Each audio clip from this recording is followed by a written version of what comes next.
Oke ya, eh di malam minggu ini kita akan membahas, melanjutkan materi-materi yang sebelumnya. Sekarang ini kita sudah mulai masuk ke dalam strategi pemasaran global. Nah, sebelumnya itu kita juga udah pernah bahas terkait strategi pemasaran yang paling dasar, yaitu segmentation, targeting, dan positioning. Masih ingat ya?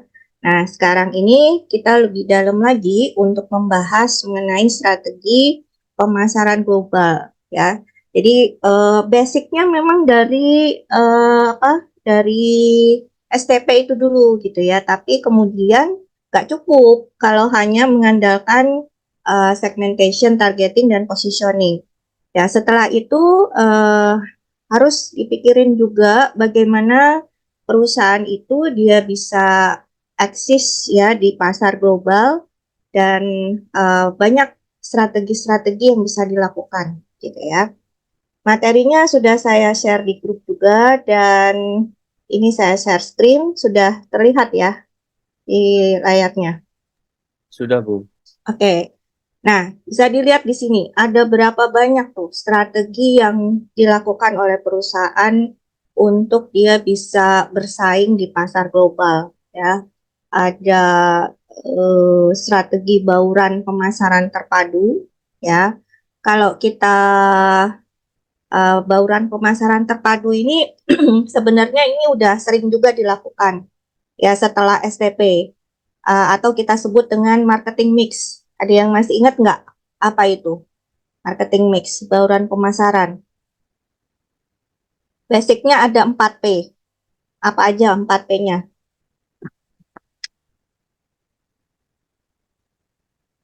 Ayo, sangat. Produk, price, Produk, price, place, dan eh, promotion. promotion, ya. Tapi sekarang nggak cukup nih dengan hanya 4 aja. Ada 7P sekarang, tambahannya ada 3P lagi. Apa aja 3P-nya? Karena kan pemasaran itu bukan hanya untuk barang ya, tetapi juga jasa. Gitu. Sebenarnya bisnis itu adalah bisnis jasa, apapun produknya. Nah, jadi makanya sekarang bauran pemasaran terpadu itu sudah mencakup 7P. Tambahan 3P-nya ada yang tahu? People, Mm-mm. Proses proses, ya, sama physical evidence. physical evidence gitu. Oke, jadi people harus tahu maksudnya orang-orang yang terlibat di dalam pemasaran itu juga akan sangat berpengaruh ya terhadap keberhasilan dari strategi perusahaan gitu. Kemudian proses itu sistemnya, delivery-nya, cara penyampaian produk itu ke customer itu seperti apa. Nah, physical evidence itu bukti fisik gitu ya. Bukti fisik itu ya dilihat dari kalau secara fisik ya berarti gedungnya, kantornya gitu ya. Kemudian mulai juga dari orang-orangnya, seragamnya, bukan orang-orangnya tadi udah.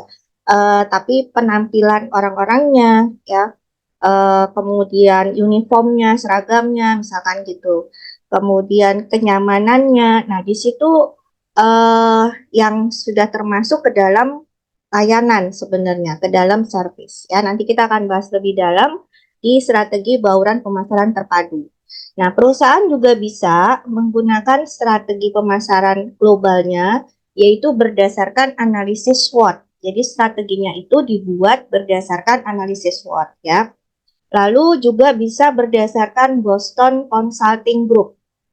Nah, ini juga salah satu uh, apa yang populer juga di pemasaran global, yaitu strateginya dari Boston Consulting Group. Jadi Boston Consulting Group ini kayak apa ya, kayak uh, apa istilahnya kayak konsultan pemasaran gitu ya, yang sudah mendunia ya, dan mereka uh, menciptakan satu satu parameter untuk bisa membantu perusahaan-perusahaan itu menentukan strategi pemasarannya ya. Nah, ada juga strategi berdasarkan product life cycle atau siklus hidup produk.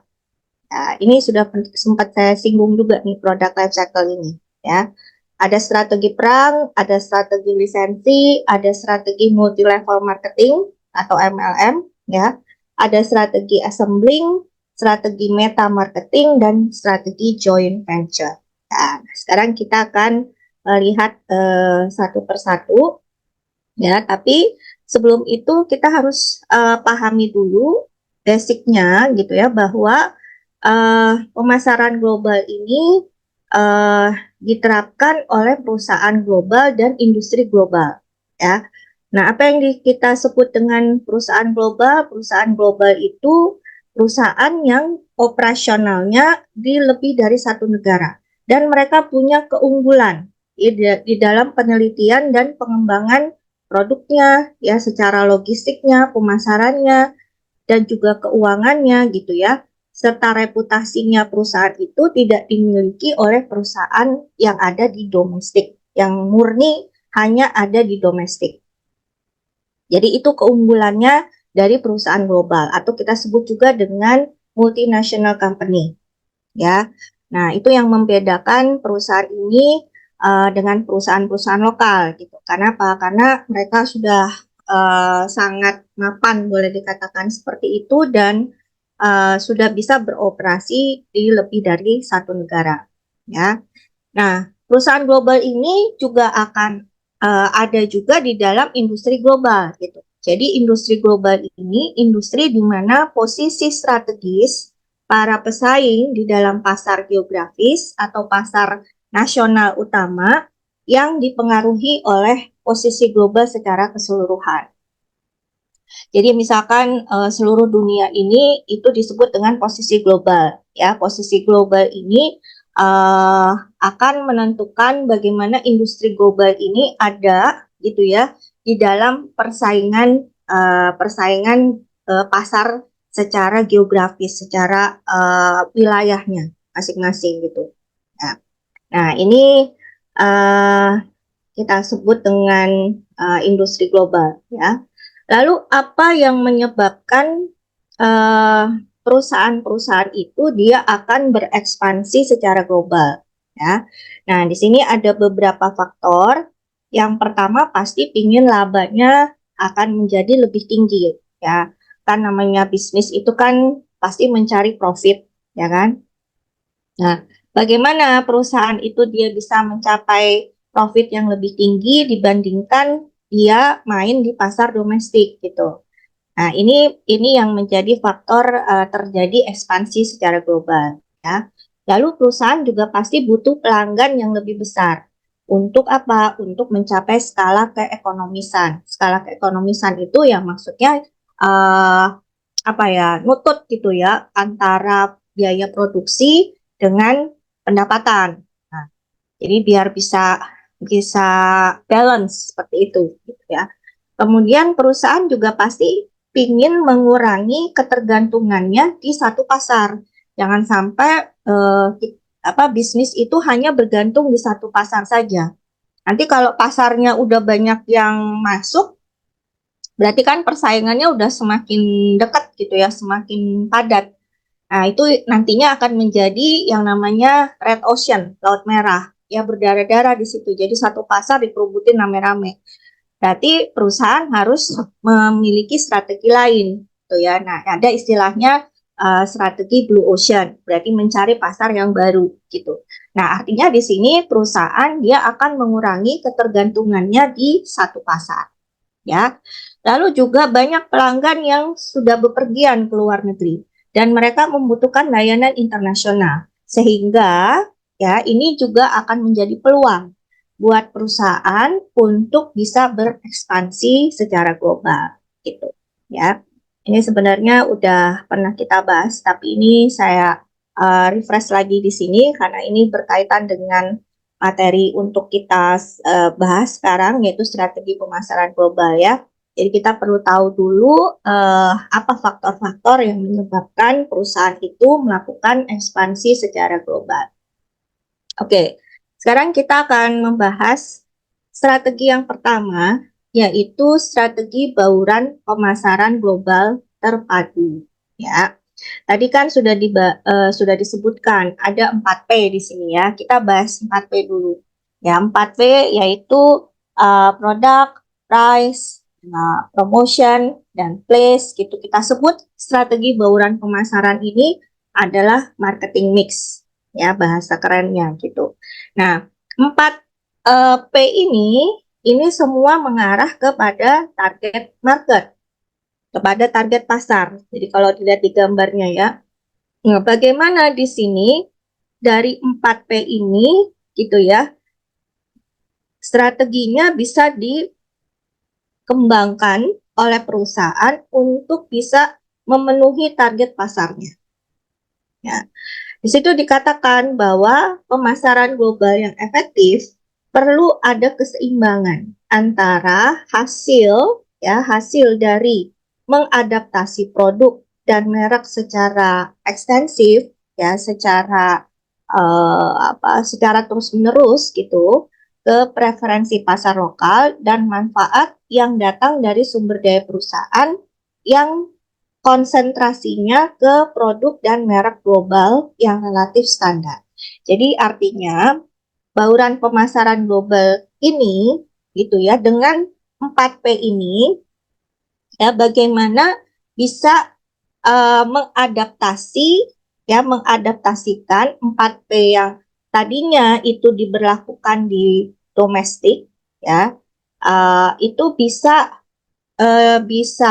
menyesuaikan, bisa beradaptasi dengan produk dan merek global yang relatif dia punya standar internasionalnya gitu, standar globalnya ya. Nah, jadi di sini perusahaan yang beroperasi di satu atau beberapa pasar luar negeri itu harus memutuskan ya seberapa banyak nih mengadaptasi bauran strategi pemasaran mereka pada kondisi lokal gitu. Ya, pada kondisi lokal itu maksudnya pada kondisi lokal yang ada di satu negara. Jadi ketika misalkan mau masuk ke Amerika, nah bagaimana gitu ya? Mereka itu perusahaan-perusahaan ini harus bisa mengadaptasi 4P-nya tadi itu gitu ya ke pemasaran sebagai strategi pemasarannya di kondisi lokal yang mereka masuk di situ gitu. Nah, yang pertama, langkah pertamanya dalam bauran pemasaran itu tentukan dulu ya, kita harus tentukan dulu. Jadi produk itu harus ditentukan atau ditawarkan dengan pertimbangan-pertimbangan di sini yang paling umum dilakukan itu adalah pertimbangan terhadap kualitas. Bagaimana kualitasnya? Apakah kualitasnya bisa masuk gitu ke dalam satu negara itu gitu ya. Lalu size, dari segi size. Ya, ini kan kembali lagi kita lihat, kita udah pernah bahas lingkungan pemasaran ya. Jadi harus tahu dulu karakteristik pasarnya seperti apa, orang-orang konsumsinya bagaimana gitu ya. Nah, berarti itu juga akan berpengaruh apakah ukuran produk misalkan bisa diterima oleh pasar yang ada di penduduk lokal di satu negara itu gitu ya. Lalu juga bentuknya, warnanya, kemasannya dan lain-lain gitu ya. Nah, setelah itu ditentukan, maka berikutnya menentukan harganya ya, menentukan harga produk. Jadi ini kita bahas 4P. Yang pertama, produk itu ya harus ditentukan ya dari sisi kualitas, ukuran, bentuk, warna dan seterusnya. Nah, berikutnya baru menentukan harga. Nah, harga itu harus mempertimbangkan juga bagaimana daya belinya. Daya beli konsumen yang ada di situ. Lalu berapa margin yang diinginkan atau berapa keuntungan yang kita mau gitu ya. Nah, dari situ itu sudah ditentukan. Nah, berikutnya baru bauran promosinya. Bauran promosi. Jadi promosi ini di dalamnya ada turunannya lagi, yaitu bauran promosi atau promotion mix. Ada yang tahu promotion mix apa aja di dalamnya terkait promosi? Orang mempromosikan itu bisa dengan cara apa aja? Yang kalian tahu? Ayo, apa aja? Iklan, Bu. Ya, betul, iklan. Salah satunya. Apalagi selain iklan? Public relation. Betul. Jadi ada advertising atau iklan, public relation, terus apa lagi? Direct marketing mungkin, Bu. Iya, direct marketing, pemasaran langsung. Terus ada lagi? Yang lain coba ayo. Masa. Sales promotion, Bu. Nah, promosi, sales promotion. Terus ada lagi? Satu lagi. Online marketing, Bu. Apa? Online marketing. Online marketing bisa. Sekarang juga udah dimasukin ke dalam bauran promotion. Terus ada lagi satu lagi apa? Personal selling. Yes, personal selling, betul. Ya. Nah, itu bauran promotion. Jadi apa promotion mix atau bauran promosi. Ya. Bauran promosi ini sebenarnya untuk apa sih yang tadi disebutin itu ya? Ada 6 tadi itu. Itu sebenarnya adalah untuk kita bisa perusahaan itu bisa berkomunikasi dengan customer-nya. Jadi bisa mengomunikasikan produknya. Ini loh produk saya, gitu ya. Nah, bagaimana cara komunikasi produk ini ya kepada customer di situ gitu. Jadi misalkan masuk ke pasar Eropa, bagaimana nih produk saya ini bisa dikomunikasikan dengan orang-orang Eropa di sana gitu. Ya, nah itu yang harus ditentukan dulu ya bauran promosinya seperti apa. Setelah itu baru yang keempat, P yang keempat yaitu place atau saluran distribusi. Jadi saluran yang distribusi yang dipakai itu harus bisa diterjangkau oleh pasar sasaran tadi, oleh target marketnya. Ya, nah di sini memang sangat penting kalau udah bicaranya pemasaran global, karena kan jarak ya, jadi antar negara satu dengan negara lain gitu ya. Maka di sini saluran distribusi ini dia punya peranan yang sangat penting ya, terutama untuk produk-produk konsumsi dan tingkat keterlibatan konsumennya di dalam memilih produk itu rendah gitu ya. Jadi jadi dalam kondisi seperti ini, kondisi produk-produk itu produk-produk yang konsumtif, yang dikonsumsi sehari-hari, gitu ya, di mana tingkat keterlibatan konsumennya untuk memilih produk itu rendah, maka saluran distribusi ini dia akan menjadi sangat penting. Maksudnya seperti itu, gitu. Ya, artinya di sini kalau konsumen dengan tingkat keterlibatan rendah, ya, itu akan cenderung tidak loyal. Nah, ini juga perilaku nih ya, termasuk ke dalam perilaku customer.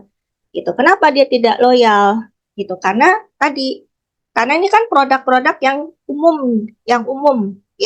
di mana aja bisa dia dapat gitu. Jadi nggak bisa dia itu loyal ke satu merek atau ke satu produk itu saja, ya. Jadi umumnya seperti itu. Nah, maka pembelian yang dilakukan itu kalau untuk konsumen yang tingkat keterlibatannya rendah gitu ya, maka dia akan cepat melakukan pembelian dengan cepat, tapi mudah juga berubah ke produk sejenis lain di tempat yang mudah, yang dia jangkau dengan mudah gitu. Nah, ini perlu diperhatikan makanya di sini gitu ya.